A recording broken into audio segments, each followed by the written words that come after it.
E aí, pessoal, tudo na paz, né? Tudo tranquilo. Galerinha, agora a gente aqui vai entrar no estudo da sintaxe, que é uma das coisas mais importantes, gramaticalmente falando, na hora da nossa prova. Obviamente, todas as matérias que a gente viu foram matérias extremamente importantes. Mas, pessoal, agora é o estudo da sintaxe, tá? E a sintaxe realmente é o calo de muita gente. Quando a pessoa fala que tem muita dificuldade em língua portuguesa e a gente pergunta, a gente que é professor pergunta em qual parte da língua portuguesa você tem mais dificuldade, o pessoal sempre fala, é a sintaxe. A sintaxe geralmente é o calo daquele concurseiro, né? É o calo do concurseiro, mas não vai ser o seu, tá? Porque realmente não é uma coisa muito difícil, não. Pessoal, hoje a gente vai estudar o sujeito. E claro, estudando o sujeito a gente aprende um pouquinho de concordância verbal. Tá? Então a gente já estuda sujeito barra concordância. Obviamente a gente não vai estudar tudo de sujeito hoje porque é muita coisa. Para a gente aprender tudo de sujeito a gente precisa de 2 aulas. Uma de sujeito, outra com vozes verbais. E a gente vai ter essas 2 aulas. Vozes verbais é a nossa próxima aula. A gente vai ver que existem alguns tipos de sujeito. São 5, a saber, simples, composto, oculto, indeterminado e inexistente. Hoje vai ficar faltando um nessa aula, vai ficar faltando um indeterminado, que você só vai entender perfeitamente na próxima aula, na aula de vozes verbais. Aqui, hoje, agora, nós vamos estudar só simples, composto, oculto e inexistente, que é mais do que suficiente. Beleza? Então, primeiramente, ele é o que é o sujeito de uma oração. Você não precisa decorar de jeito nenhum, mas é simples. O sujeito é simplesmente o termo da oração que indica a pessoa ou a coisa de que afirmamos ou negamos a ação ou qualidade. Então, o sujeito é a pessoa, a coisa, de que indica a pessoa ou a coisa, né, de que afirmamos ou negamos uma ação ou uma qualidade. Léo, precisa decorar? Obviamente que não. Porque, pessoal, você nega ou afirma uma ação ou uma qualidade sempre através de um cara. Que cara? Chamado de verbo. Então você afirma ou nega alguma coisa sempre através de um verbo. Então a primeira coisa que você tem que fazer para achar o sujeito é achar o verbo. Os alunos já fizeram todas as questões. Nesta loja estão muito baratos os suplementos alimentares. O uso de drogas e bebidas alcoólicas prejudica ou prejudicam os candidatos. A primeira coisa é você achar o verbo. Achou o verbo, o que você vai fazer? Você vai perguntar quem para o verbo ou simplesmente o que para esse verbo. Que aí você já vai achar quem é o termo da oração que indica a pessoa, coisa de que afirmamos ou negamos uma ação, uma qualidade. Por exemplo, os alunos já fizeram todas as questões do simulado. Quem fizeram todas as questões do simulado? Os alunos. Os alunos é o sujeito. Olha como é fácil identificar um sujeito. Só que na sua prova vai vir assim? Provavelmente não. Provavelmente venha de uma forma um pouco mais difícil, talvez um pouco mais complexa. Pessoal, você precisa entender que a sintaxe é um quebra-cabeça, né? E dentro de um quebra-cabeça, nem sempre as peças vêm em ordem. As peças podem vir totalmente fora de ordem. Pessoal, existe na língua portuguesa o que a gente chama de ordem direta. A ordem direta de uma frase, vou botar aqui, ó.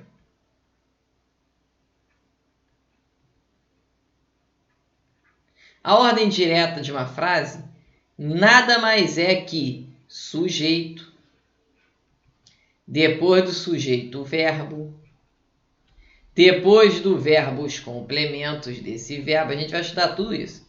Depois dos complementos o tal do adjunto adverbial. Beleza? Essa é a ordem direta de uma frase, com o sujeito antes. Mas nem sempre, pessoal, o sujeito vem antes porque, como eu falei, as peças do quebra-cabeça nem sempre vêm montadas. Por exemplo, quando eu falo que nesta loja estão muito baratos os suplementos alimentares, quem é que estão baratos? Ou que estão baratos aqui? Os suplementos alimentares. Os suplementos alimentares é o sujeito da frase. Sujeito dessa oração. Se você ainda tem dúvida que ele é sujeito, você pega esses suplementos alimentares aqui e coloca antes do verbo que fica mais fácil. Os suplementos alimentares estão muito baratos. E aí muita gente coloca ali está muito barato os suplementos alimentares, colocando aquele verbo no singular, só porque o sujeito está depois do verbo, a pessoa já se embola toda. Pessoal, grava uma coisinha. Regra básica de concordância verbal. O verbo concorda com o sujeito. Pessoal, o verbo concorda com o sujeito. Concordando com o sujeito, a gente entende o sujeito como o núcleo. Essa é a regra básica de concordância verbal. Quando eu digo assim, por exemplo, o uso de drogas e de bebidas alcoólicas prejudica ou prejudicam os candidatos, é muito comum você ficar na dúvida se é prejudica ou prejudicam. A primeira coisa que você tem que fazer é perguntar quem é que prejudica, e você vai ver que o sujeito é tudo isso aqui, o uso de drogas e de bebidas alcoólicas. Esse é o sujeito da frase. Beleza? Esse é o sujeito. Mas muito cuidado e muita calma nessa hora, porque você fica muito imbuído em colocar aquele verbo no plural. Prejudicam os candidatos, porque você vê várias palavras no plural. Drogas, bebidas alcoólicas, os candidatos, você vê várias palavras no plural. Mas, pessoal, nunca se esqueça que o verbo concorda com o núcleo. E o núcleo do sujeito, que é a palavra mais importante ali, é o uso, tá, pessoal? O uso é a palavra mais importante. O uso aqui é que é o núcleo do sujeito. Na verdade, é o que o uso é que prejudica os candidatos. Pessoal, por incrível que pareça, a droga não prejudica ninguém. A bebida alcoólica nunca prejudicou ninguém, porque a bebida alcoólica está lá parada, está quieta. A droga está lá quietinha. O que prejudica é o fato de você usar. Então, pessoal, aqui, ó, não é prejudicam, é o uso prejudica os candidatos. Ah, Léo, drogas não pode ser núcleo do sujeito? Não. Bebida? Não. Não. Grava isso, ó. Você já aprendeu esse D aqui, ó, é o quê? Preposição, não é? Esse D é uma preposição. E você pode anotar aqui no cantinho, não existe sujeito preposicionado. Se tem preposição, não é núcleo do sujeito. Então, drogas não é núcleo do sujeito. Tem outra função sintática, mas não. Não é núcleo. Bebida alcoólica não é núcleo do sujeito. Então, o verbo não tem que concordar com essas palavrinhas. O verbo ele vai concordar com o uso prejudica.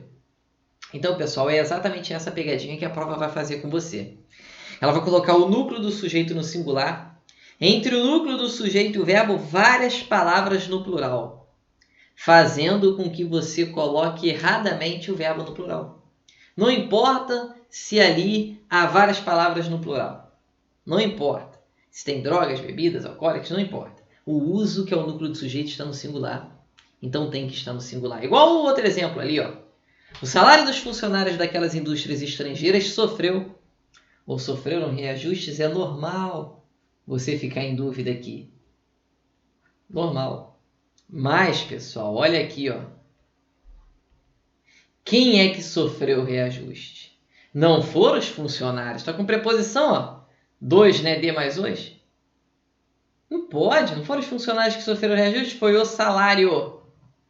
O núcleo do sujeito aqui é salário. Vou botar aqui, ó. NS, núcleo do sujeito. Então, esquece. O verbo tem que concordar com ele. Então, é o salário sofreu reajuste. Entende? Esses exemplos aqui eu não inventei da cabeça não, tá, pessoal? Isso aqui foram exemplos que caíram em prova e vão cair sempre. Sempre a mesma coisa. As questões são parecidas. Tá? Quando eu falo que a implantação de projetos de escolas profissionalizantes nas periferias dos grandes centros urbanos certamente traz ou trazem desenvolvimento à nação.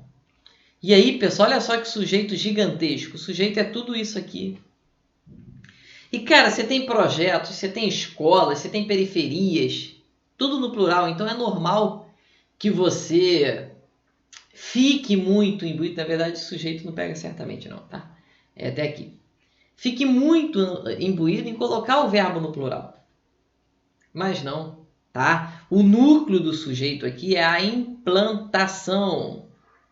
É a implantação que vai trazer ali. Então, se o núcleo do sujeito está no singular, o verbo tem que estar no singular. Então, a implantação de projetos de escolas profissionalizantes nas periferias dos grandes centros urbanos certamente traz desenvolvimento à nação e não trazem, tá? Porque o núcleo é implantação. Tudo bem? Tranquilo? Por enquanto, olha só como é que é fácil, não tem mistério, tá? Agora uma coisa interessantíssima que você precisa dominar é o seguinte: o que eu falei aqui? Qual é a ordem direta da frase? Tá ali embaixo, ó, sujeito, verbo, complemento e o adjunto adverbial. Pessoal, o lugar de adjunto adverbial é no final da frase. No entanto, eu posso pegar esse adjunto adverbial e colocar aqui no meio. Colocar lá no início. Só que tem uma coisa boa em relação a isso. O adjunto adverbial, quando ele é deslocado, quando ele sai do final e vai para o meio, vai para o início, normalmente esse deslocamento tem que ser marcado com as vírgulas. E grava isso, tá, pessoal? Adjunto adverbial é termo acessório. Termo acessório, o que é um acessório? Um brinco, um cordão, né? Uma pulseira, coisas que você pode tirar. Se você estiver usando o brinco que você tirar, você vai assistir a aula normalmente, é um termo acessório. Tá? Então você pode tirar normalmente. Então, o termo acessório é aquilo que você pode tirar. O que a prova faz? Geralmente a prova pega o verbo, vamos ou vai passar, e separa esse verbo do sujeito com o termo entre vírgulas. Pessoal, vai por mim, tá? Vai por mim. Em questão de concordância verbal e questão de análise sintática em si, quando você vira um termo entre vírgulas, pode ter certeza que esse termo é acessório, porque é um adjunto adverbial que foi deslocado. Cara, se você vira esse termo entre vírgulas em questão de concordância, por favor, ouça a minha voz, elimina, tá? Por quê? Porque vai ficar muito mais fácil você analisar. Leia a frase com o termo entre vírgula. A gente, apesar de todas as dificuldades encontradas no caminho, vamos passar. A frase nem soa tão mal, mas tira o termo entre vírgula, a gente vamos passar. E aí todo mundo sabe que o certo não é a gente vamos, é a gente vai passar. Porque o agente aqui é o sujeito. Beleza? É igual aqui, ó, consta ou constam no relatório do juiz Sérgio Moro todos os depoimentos. Termo entre vírgula. É questão de concordância para ver se o verbo está no singular ou no plural. Então você tem que eliminar o termo entre vírgula. Esquece. E aí já ficou mais fácil. Ó. Consta todos os depoimentos, parece até funkeiro falando. Porque o que é que consta? Todos os depoimentos. Pessoal, todos os depoimentos é sujeito. Então o certo não é consta, é constam todos os depoimentos. Está em dúvida? Pega esse todos os depoimentos e coloca antes do verbo. Olha como é que vai ficar. Todos os depoimentos constam no relatório do juiz Sérgio Moro. Entendeu? É igual, por exemplo, chega sexta-feira, agora não, que agora está todo mundo no isolamento, mas chega sexta-feira, o cara vai fazer aniversário no sábado ou no domingo, posta a foto já bebendo, chapando coco e coloca a legenda que comece as comemorações. Pô, que comece não, né, pessoal? O que é que vai começar? São as comemorações. As comemorações é o sujeito. Então, o certo é que comecem as comemorações. Bota o sujeito na frente do verbo, que as comemorações comecem. Muitas vezes, pessoal, só de o cara colocar o sujeito para depois do verbo já embola a cabeça do concurseiro toda. Pelo amor de Deus, você é concurseiro nível A. Você não pode ser concurseiro série B, série C. Você tem que ser concurseiro nível A, série A. O top, a elite. Você não pode se deixar levar por uma coisa tão fácil dessa. Você não pode se embolar com uma questão simplesmente pelo fato de a questão ter colocado ali o sujeito para depois do verbo. Pô. Você não pode fazer isso, pessoal. Pelo amor de Deus, você é série A. Tranquilo? Beleza? Então, por favor, não demore, tá? É igual, por exemplo, se eu falasse assim, né? Foi inaugurada... Aí, blá, blá, blá, blá, blá, 2 praças de recreação. Pô, você tem o termo entre vírgulas aqui, tá vendo? Entendeu? Então, você vai eliminar, pô. Termo entre vírgula em questão de concordância, pô, elimina, cara. Fica mais fácil. Tá?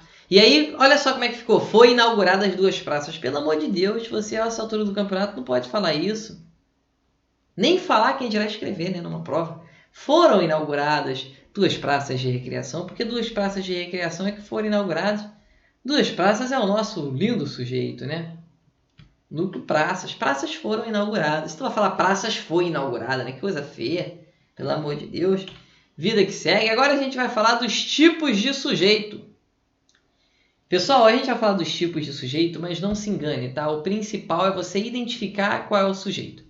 E o primeiro aqui é o sujeito simples. O que é o sujeito simples? É aquele que apresenta apenas um núcleo explícito.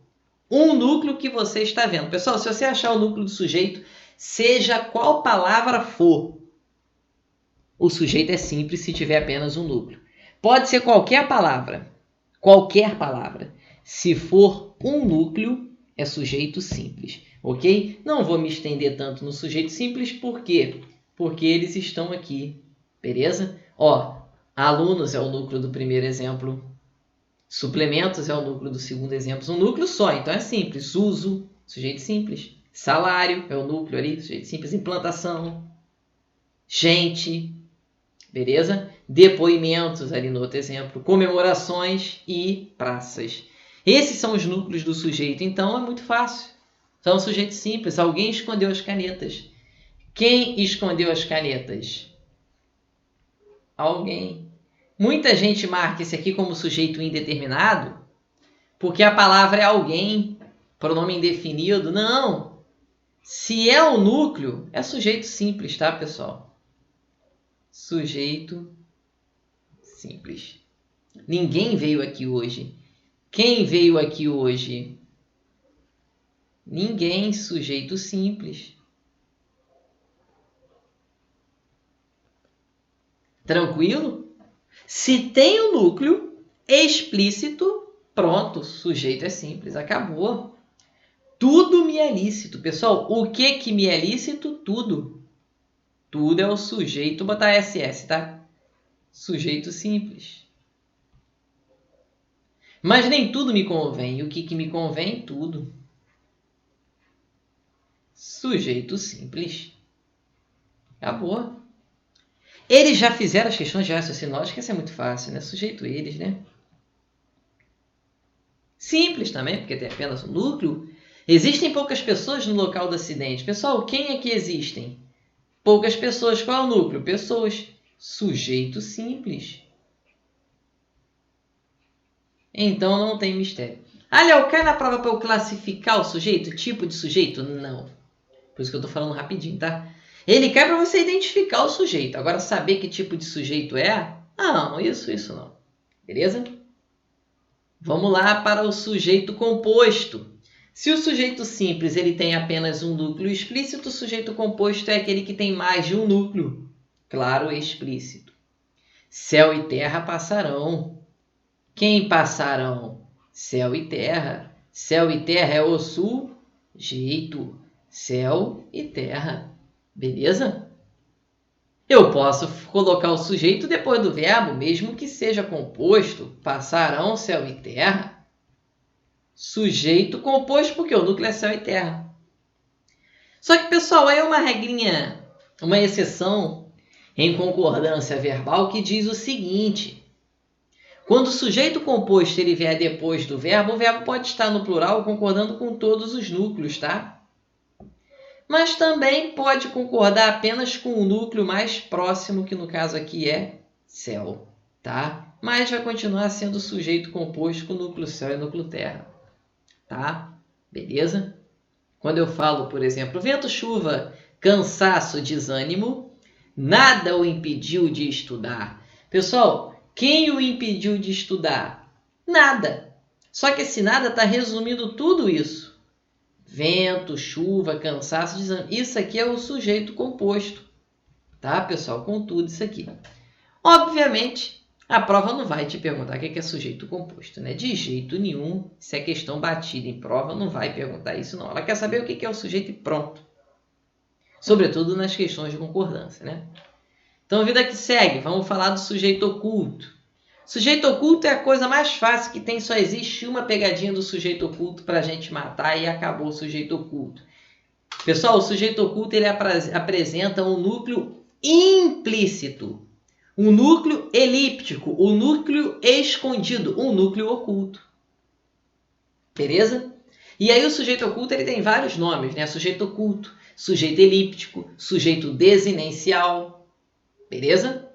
E aí ele apresenta um núcleo que está escondido, está oculto, está elíptico, está implícito, mas esse núcleo é facilmente identificado pelo contexto.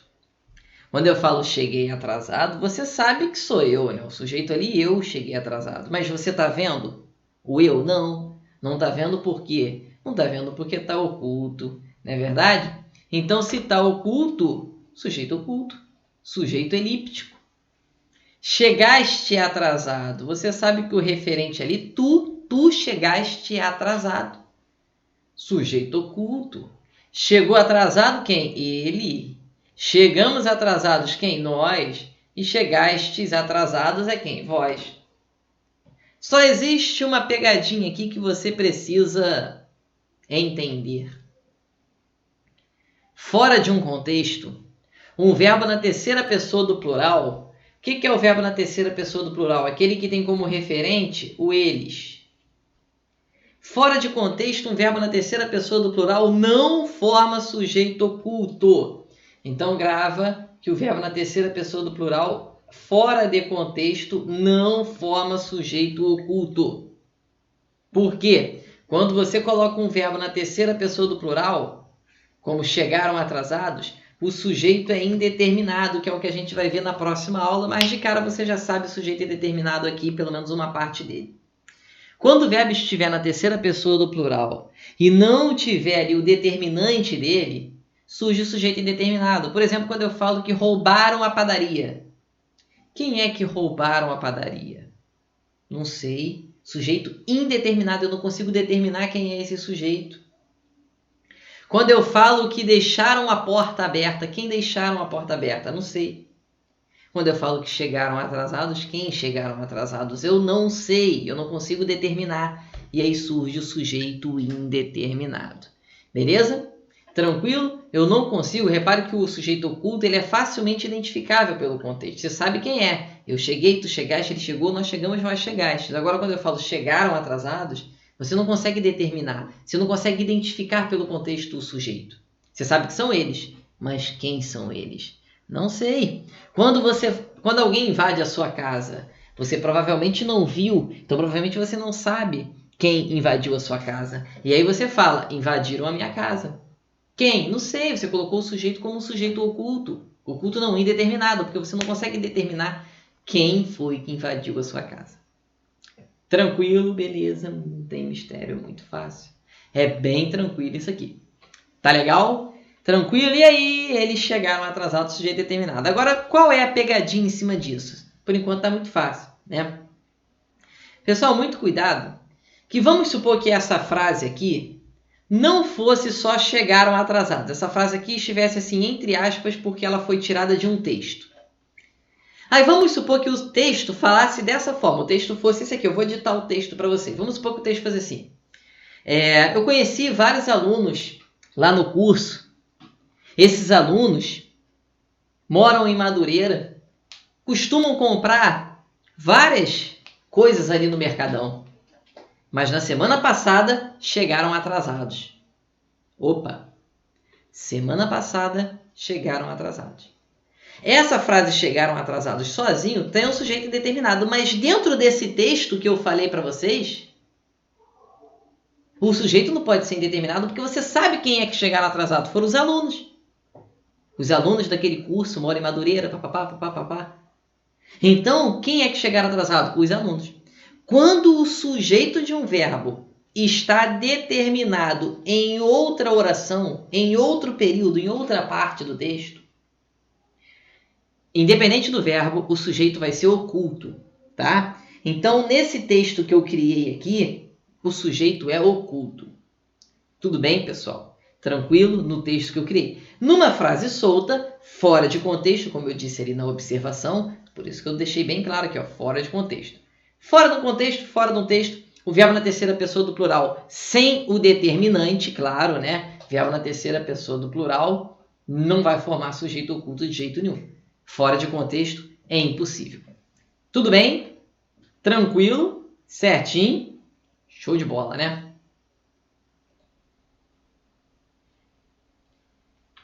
Vamos que vamos? Pessoal, aí agora a gente vai falar do sujeito inexistente, tá? E aí a gente fecha essa parte de sujeito. Pessoal, o sujeito inexistente, né? Ou, né, a prova costuma chamar também de oração sem sujeito. Sujeito inexistente ou oração sem sujeito. Primeira coisa que você tem que saber é que, em regra, né, você tem ali a oração sem sujeito sempre com o verbo no singular. Por quê? A oração sem sujeito ela é formada por verbos impessoais. O que é verbo impessoal? Sem sujeito, sem plural. Grava isso, você não erra mais. Verbo impessoal, sem sujeito, sem plural. Verbo impessoal, sem sujeito, sem plural. Verbo impessoal, sem sujeito, sem plural. E aí, o que acontece? São verbos sempre no singular. Vou botar ali 4.1, a gente vai falar dos casos em que acontece o sujeito inexistente. 4.1, você tem verbos que indicam fenômenos da natureza. Ontem choveu demais no Rio de Janeiro. Hoje está chovendo demais no Rio de Janeiro. Pessoal, choveu. É um verbo que indica um fenômeno da natureza. Chover, fazer o quê? Não há ninguém que chova, por isso que a oração é sem sujeito, sujeito inexistente. Nevou no sul do país, ninguém neva. Está trovejando muito. Beleza? Agora, só cuidado com essa observação aqui. Choveram reclamações nos concursos. Calma que tem um errinho aqui, né? Botar choveram reclamações no concurso. Choveram reclamações no concurso. Pessoal, aqui, reclamações é o sujeito, tá? Simplesmente porque chover aqui está no sentido figurado. Não está no sentido de chover. Chover igual aqui, ó. Aqui choveu gelo. Aqui realmente é sujeito inexistente, pô. Agora aqui não, aqui é sujeito simples. Qual é o sujeito aqui? Aqui na segunda é inexistente, sujeito, o verbo fenômeno da natureza. Agora ali na primeira da observação, o sujeito é simples, reclamações. Por quê? O verbo chover ali está no sentido figurado, está no sentido conotativo. Não está no sentido de fenômeno da natureza, de chuva. Não está. Então, muito cuidado, muita calma nessa hora. Tá legal? Tranquilo? Beleza? E naquela primeira da observação, eles choveram reclamações, o verbo tem que estar no plural, porque tem que concordar com reclamações, que é o sujeito. E aí a gente viu que a regra básica de concordância é que o verbo tem que concordar com o sujeito, ok? E agora sim, que rufem os tambores. Muita calma, muita atenção nessa hora. Se você está cansado, se você está desanimado, se você está qualquer coisa que não seja extremamente concentrado nessa parte da aula, saia, lave o seu rosto, vá ao banheiro, dê uma barrigada, faça qualquer coisa, faça um lanche, coma um doce e volte 100% concentrado, porque isso aqui é o que há de mais importante na aula de hoje. Pelo amor de Deus, eu não aguento mais ver aluno errando o verbo haver na hora da prova. Então, pelo amor de Deus, se você não quer me deixar putaço da vida, aprenda esse negócio de uma vez por todas para você nunca mais errar na sua vida. Pelo amor de Deus, não erre mais isso. Primeiro, porque isso vai cair na sua prova. Isso aqui é o que há de mais importante na sua prova. Não existe nada mais importante, que pelo menos da aula de hoje, tá? Que isso aqui que eu vou falar. Você precisa aprender a trabalhar com o verbo haver. Pessoal, o verbo haver...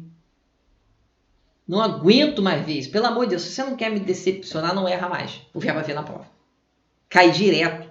E cai por quê? Porque todo mundo erra, pô. E aí a galera continua errando e a prova continua se aproveitando disso e cobrando, e vai cobrar para sempre, porque a pessoa sempre vai errar. Porque eu não sei o que acontece. Entendeu? Pessoal, o verbo haver, quando ele estiver no sentido de existir, ocorrer e acontecer, ele é um verbo impessoal. O que acontece? Sem sujeito, sem plural. O verbo haver é um verbo impessoal se estiver no sentido de existir, ocorrer e acontecer. O que é verbo impessoal? Sem sujeito, sem plural, ou seja, é um verbo que tem que estar no singular. Porque não tem sujeito. Havia alguns candidatos ausentes. Eu posso falar que existiam alguns candidatos? Com certeza. Então, pessoal, o certo aqui é havia e não haviam. Não pode colocar no plural, pelo amor de Deus, porque está no sentido de existir. Houve muitas reclamações, pelo amor de Deus, existiram, ocorreram e aconteceram muitas reclamações, mas não houveram, pelo amor de Deus, houveram não. Tá? Não pode ser plural.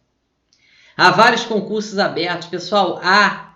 É igual existem vários concursos abertos, não pode ser não.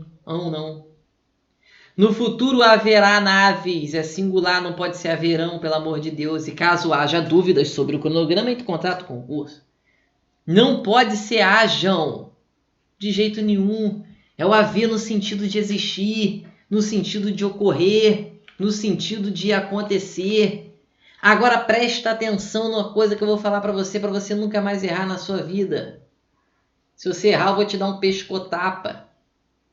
Irmão, o verbo existir, ocorrer e acontecer são verbos pessoais. O que significa? Possuem sujeito. E, obviamente, possuem plural. Tem que concordar. Havia alguns candidatos ausentes. O haver no singular. Agora, se eu troco o haver por existir, como é que fica? Existiam alguns candidatos ausentes. Alguns candidatos ausentes passou a ser o sujeito. O existir tem que estar no plural. Houve muitas reclamações. O haver no singular. Agora, se eu troco por existir, existiram muitas reclamações. Muitas reclamações é o sujeito. Sujeito no plural, verbo no plural. Existiram, ocorreram. Plural, tá vendo? Porque tem que concordar com muitas reclamações. Aconteceram. Plural, gente. Existem vários concursos abertos.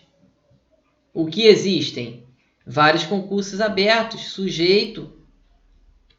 Plural. Aqui no singular ficou a e não ão. O verbo haver é singular, mas o existir é um verbo normal. No futuro existirão naves. Naves é o sujeito. Aqui ficou haverá, singular. Entendeu? Caso existam dúvidas. Caso aconteçam dúvidas. Dúvidas é o sujeito, então tem que estar no plural. Beleza? Olha, não existiriam muitas aprovações se o curso não fosse tão bom. Não aconteceriam, não ocorreriam muitas aprovações. O sujeito tem que concordar com aprovações. Entendeu? No haver, não. Já é singular. Então você precisa ter muito cuidado com isso, pessoal. Muita calma nessa hora, tá? Porque cai muito em prova isso aqui. Mas cai direto e você não pode dar mole. Tá legal? Tranquilo? E aí depois você tem aqui, não haveria muitas aprovações se o curso não fosse tão bom. Haver é singular. Porque muitas aprovações não é sujeito. Só seria sujeito se fosse existir. Não existiriam. No plural. Então não demore. Tá? Se você não entendeu, você volta esse vídeo 30 vezes se for necessário. Porque isso vai cair na sua prova. E eu não admito que você erre isso. Tá? Pelo amor de Deus, não me desanime. E agora uma coisa também que vem caindo em prova o tempo todo. Pessoal, quando o verbo haver estiver numa locução verbal e ele for o último verbo, Quando o verbo haver for o último verbo de uma locução verbal, toda a locução tem que ficar no singular.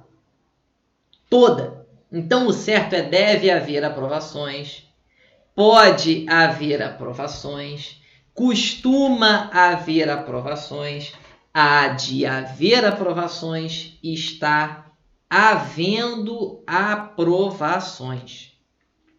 Deveria haver aprovações, poderia haver aprovações, costumava haver. Pessoal, é tudo no singular. Ah, Léo, mas aprovações está no plural, não tem que ser devem haver? Não! De jeito nenhum. Tem exceção? Não! De forma alguma. Pessoal, não existe devem haver, no plural não existe. Podem haver, costumam haver, costumavam haver, poderiam haver, nada disso existe, não pode ter plural. Estão havendo, hão de haver, isso não existe. Então, pelo amor de Deus, não erra isso, cara. Não pode. Beleza?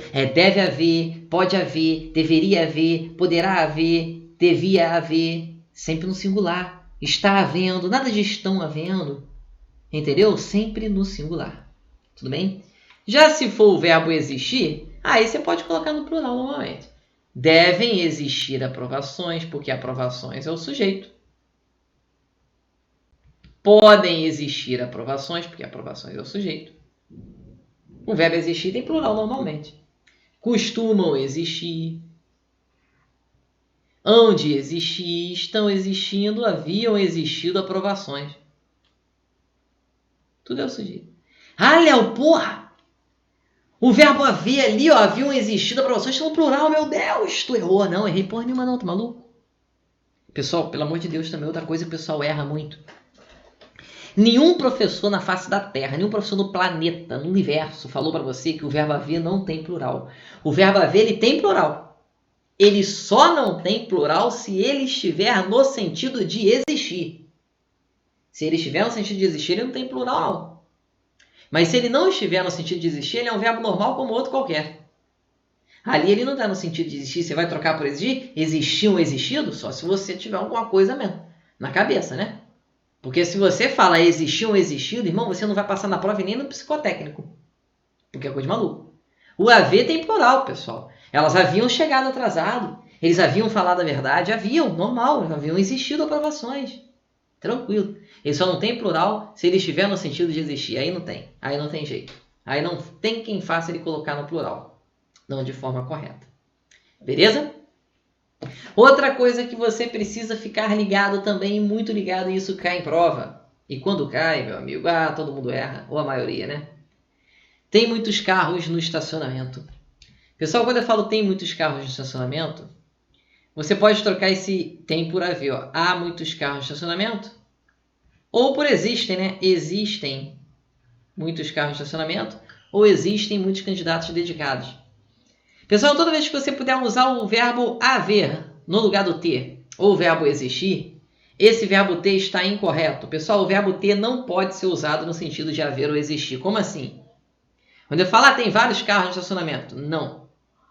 Há vários carros no estacionamento ou existem vários carros no estacionamento. Quando eu falar tem 30 alunos na sala, está errado. Há 30 alunos na sala ou existem 30 alunos na sala. Entendeu? É assim que funciona. E é assim que vai funcionar sempre. Tá? O verbo ter não pode ser no sentido de... Quando batem lá no banheiro e você fala tem gente, todo mundo entende. Você pode continuar falando assim, mas gramaticalmente falando está incorreto. O certo é existe gente aqui. Ou há gente aqui. Beleza? Tranquilo? 4.3. Outro verbo impessoal que cai muito em prova é o verbo fazer, indicando tempo decorrido ou clima, né? Aspecto natural. Isso também pode acontecer com o verbo parecer, ficar e estar, indicando tempo ou aspecto natural. Por exemplo, faz 2 meses que não a vejo. Pessoal, é sempre singular, tá? Não pode ser fazem, não, é faz, tá? Porque o sujeito inexistente, verbo impessoal, sem sujeito, sem plural. É o fazer indicando tempo decorrido, faz 2 meses. Ó, fez 3 dias que João sumiu. Sempre singular. Fará 2 semanas que eu me mudei para a cidade. Indicando o clima também, ó. Aspecto natural, né? Faz invernos rigorosos. Ó, indicando o tempo parecia tarde. Tudo sujeito inexistente. Ficou escuro. Estava muito calor. Tudo isso é o sujeito inexistente. Tá? E depois aqui, né? Uma observação interessante, uma pegadinha que já caiu em prova. Como que funciona aqui? Fazem 5 anos de união pedriana e faz 5 anos que Pedriana se casaram. Galerinha, muito cuidado, muita calma nessa hora. Muita gente vê esse verbo fazer no plural, com o numeral do lado, e já acha que é o mesmo fazer que está aqui, ó, faz 3 dias que João sumiu. Não é o mesmo não, pessoal. Quando eu falo fazem 5 anos de união pedriana, na verdade, Pedro e Ana, sujeito composto aqui, ó. Pedro e Ana estão fazendo nesse momento 5 anos de união. Esse verbo ali não é verbo impessoal, é verbo pessoal, tem sujeito e tem plural. Vai concordar com Pedro e Ana, sujeito composto. Ó. É só colocar o sujeito composto antes. Ó. Pedro e Ana fazem 5 anos de união. Troca 5 anos de união por qualquer coisa. Pedro e Ana fazem faculdade juntos. Pedro e Ana fazem bolos para vender. Pedro e Ana fazem curso. Pedro e Ana estudam com Leonardo. Estudam, fazem. Pessoal, fazem 5 anos de união Pedro e Ana. Pedro e Ana fazem curso. Pedro e Ana fazem o acompanhamento. Pedro e Ana fazem bolo. Pedro e Ana fazem 5 anos de união. Então aquele verbo fazer não está indicando o tempo, não. Não esse tempo decorrido que traz esse verbo obrigatoriamente sempre no singular, como está aqui no último exemplo. Faz 5 anos que Pedro e Ana se casaram. Aqui realmente é singular, porque faz 5 anos atrás. Beleza? Sempre no singular. Tranquilo, pessoal? Por hoje é só. Na próxima aula você vai ver um pouquinho sobre sujeito indeterminado. Na próxima aula nós falaremos sobre vozes verbais e o sujeito indeterminado. Não perca, pessoal. Vozes verbais é uma das principais matérias para a sua prova, tá? Fiquem com Deus. Estamos juntos. Forte abraço e até a próxima. Tchau, tchau.